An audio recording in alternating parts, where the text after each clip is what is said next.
In this video, I'm going to give you a brief overview of some of the basic info regarding this book, as well as my reasons for recommending this to you.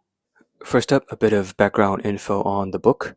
This is the latest novel from Kazuo Ishiguro, though it's not exactly a new release at this point since it came out in 2021 and here in 2026, it took me 5 years to finally catch up with it. On the genre, Ishiguro is a pretty versatile writer. He's written fantasy, sci-fi, historical fiction, detective fiction, and so on. And Klara and the Sun is another attempt at sci-fi. So this is a story with some light sci-fi elements. But that's all I'll say for now because the story is something you definitely don't want spoiled.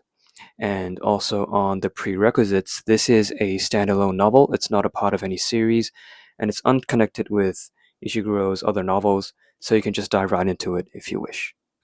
And onto a brief note on the structure and length of the book. As you can see, this isn't a particularly thick book, just 340 pages long for this particular edition, and the font isn't too small either. So this is the type of book you can probably comfortably enjoy over a weekend, reading maybe half of the book per day. The book itself is divided into 6 parts, which serves as partitions in the narrative, and you can see how for each new part, it comes with a few blank pages, so the book is actually a little bit less than 340 pages. So this is a pretty short and accessible book. You can probably finish over a weekend like I did. Now, on to why I think you should read this. The first reason is world building. Klara and the Sun isn't exactly the kind of epic sci-fi you'd expect from something like Dune or Star Wars, but Ishiguro is still able to subtly build a sci-fi world that is different from ours. You don't have any passages with grand exposition on the new tech and advancements that make Klara's world so different from ours, but you're just gradually shown what the world is like through character dialogue and things that the characters do, and bit by bit, you get to see little disturbing details or things that just seem off that give you hints of what the world has become. And I just love how Ishiguro paced it all and subtly introduced us to the sci fi world of his. I've always loved sci fi, regardless of medium, whether it's movies, video games, or novels, and Clara and the Sun will be another memorable sci fi entry for me. The second reason is the simple and elegant writing style. As a reader, I love books that are just written in clear and natural English. I have a full time job, and when I'm off work, I just want to be able to sit down and really enjoy a book. So I think Isaac Asimov puts it best when he says he writes in simple prose because he wants ideas to flow from the page to the reader without mental friction. And Clara and the Sun was definitely able to achieve this lack of mental friction. Ishiguro's prose is simple, but it's also very elegant. There's a really meditative, quiet, and almost melancholic quality to his prose.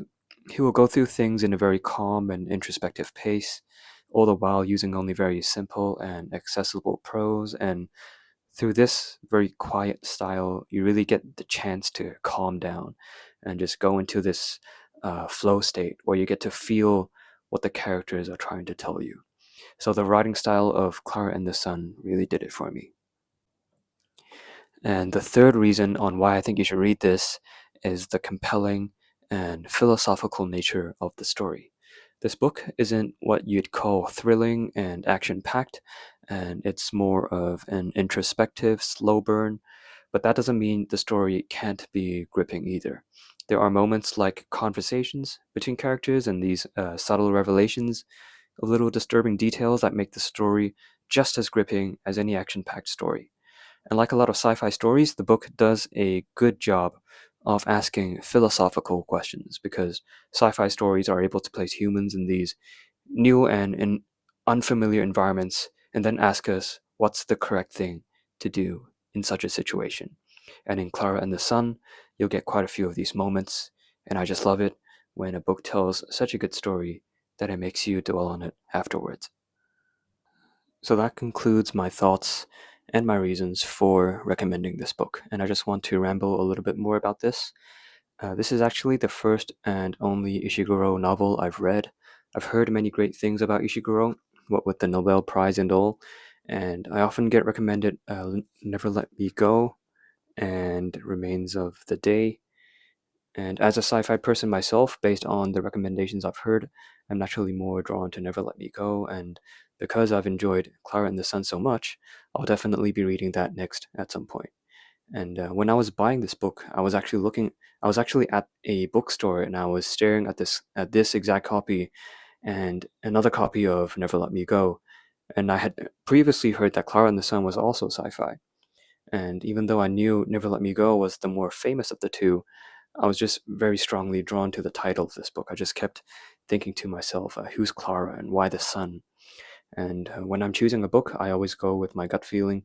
And so that's why I picked this up instead of Never Let Me Go. And I'm pleased to say I really enjoyed this, and I'll definitely be moving on to Never Let Me Go. Maybe after some Ursula K. Le Guin books, because I've been meaning to read her for quite some time as well.